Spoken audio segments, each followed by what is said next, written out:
So we're having a little situation, and I don't like the way it's going. An argument is coming.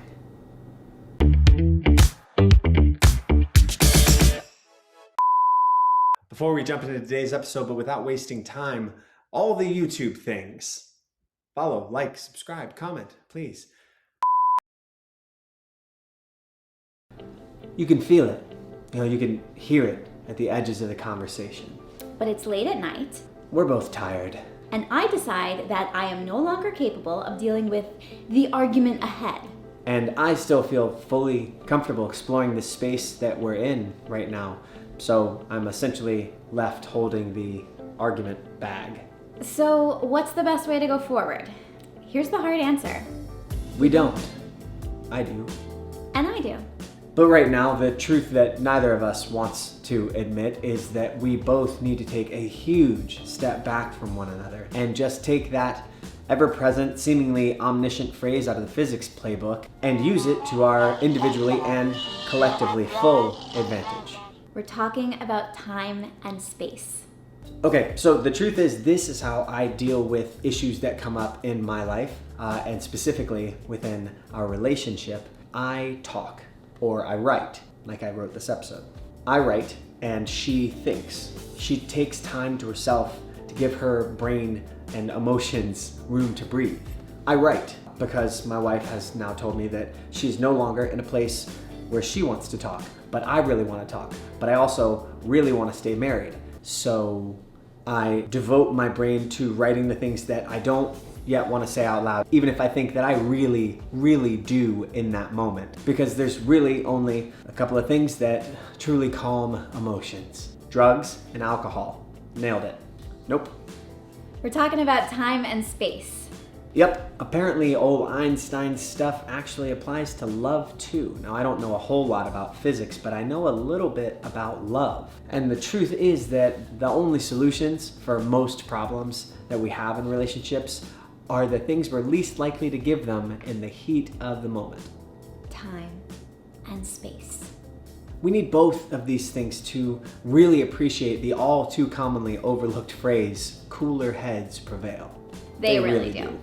Think about it. When was the last time that you made a wildly impulsive decision mid-argument that went your way? Don't worry, I'll wait.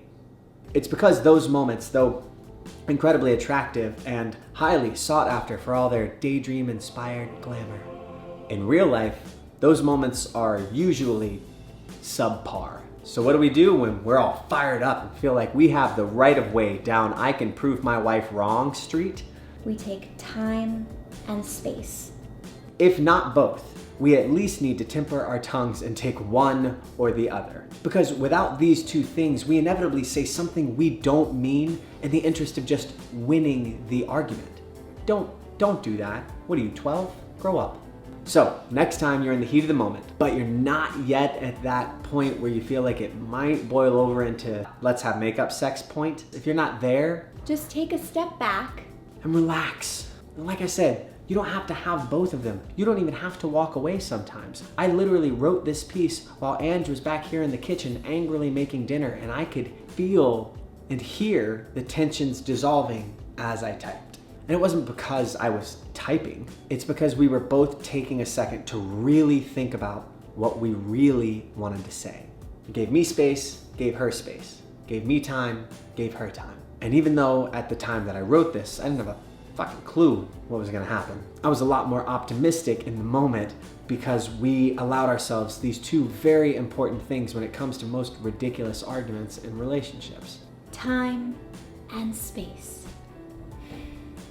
And let's be clear, most arguments in good relationships are ridiculous. They're usually based on some sort of misunderstanding or miscommunication. But that's like a whole other video, so stay tuned. End of the day, when you're in an argument with your spouse and you don't know what the fuck is going on. Time and space are your best friends. Because time and space are two really important parts of love. Turns out we decided to stay married, we worked it out. We'd love you to subscribe for more videos on all the parts of love that we can find.